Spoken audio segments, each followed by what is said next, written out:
Open floors మరియు premium simplex houses రెండు కలిసిన ఒకే ఒక డీటీసీబీ మరియు రేరా ప్రాజెక్ట్ ఈశాన్య ఇన్ఫ్రావారి SGR heights at Shadnagar town 1200 ఎస్ఎఫ్టీలో ఇల్లు కూడా కట్టేస్తున్నారు. 70% bank loan available. Contract number 8297044545. నమస్కారం. ఈ రోజుకి తెలంగాణలో ప్రజాప్రభుత్వం ఏర్పడి 30 రోజులైంది. ఈ 30 రోజుల్లో ప్రజలకు ప్రజాపాలన అంటే ఏందో, రేవంత్ రెడ్డి గారి నేతృత్వంలో ఏర్పడ్డ ఈ కాంగ్రెస్ ప్రభుత్వం అనుకున్న కార్యక్రమాలన్నీ అద్భుతంగా చకచకా చేసుకుంటూ ముందుకు పోతున్న ఈ ప్రభుత్వంలో అనుకున్న రోజే మా నాయకుడు రాహుల్ గాంధీ గారు కానీ రేవంత్ రెడ్డి గారు కానీ ఇచ్చిన మాట ప్రకారం అనుకున్నట్టే ఎల్బీ స్టేడియంలో ప్రమాణ స్వీకారోత్సవం జరుగుతుండగానే ఇక్కడ ప్రగతి భవన్, అదే ఇప్పటి ప్రజాపాలన భవన్ గడిలు బద్దలు కొట్టడం జరిగింది.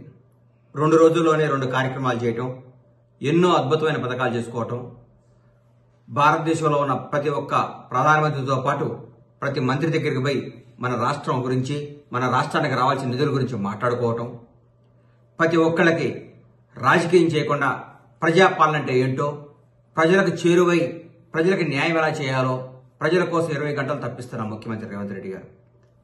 ఇలాంటి ముఖ్యమంత్రి నాకు తెలిసి ఇంతకుముందు పరిపాలన అనుభవం లేకుండా మొట్టమొదటిసారి ఏ మంత్రి పదవి చేపట్టకుండా ముఖ్యమంత్రి పదవి చేపట్టి ప్రజలందరికీ చేరువై అద్భుతమైన పరిపాలన అందిస్తూ భారతదేశంలోనే ప్రతి ఒక్క నాయకుడు ఈరోజు తెలంగాణ రాష్ట్రం గురించి, తెలంగాణ ముఖ్యమంత్రి గురించి మాట్లాడుకుంటుంటే చాలా ఆనందంగా ఉంది. రేవంత్ రెడ్డి గారి నాయకత్వంలో రాబోయే 5 సంవత్సరాల్లో తెలంగాణ రాష్ట్రం భారతదేశంలోనే నంబర్ 1 రాష్ట్రంగా తీర్చిదిద్దుతారు. అన్యాయాలు లేవు, అక్రమాలు లేవు, దొరతనం లేదు, దొరపాలన లేదు, దౌర్భాగ్యమైన జీవితం అనుభవించాల్సింది లేదు. ప్రతి ఒక్కళ్ళు నిజాయితీగా ఆనందంగా గడుపుతున్నారు ఈ 30 రోజుల నుంచి. దాదాపు ఈ 30 రోజుల్లో 8 కోట్ల పైచిలుకు మహిళలు జియో టికెట్ తెగిందంటే పరిపాలన ఎంత బాగుందో మీరు ఒకసారి ఆలోచించుకోండి.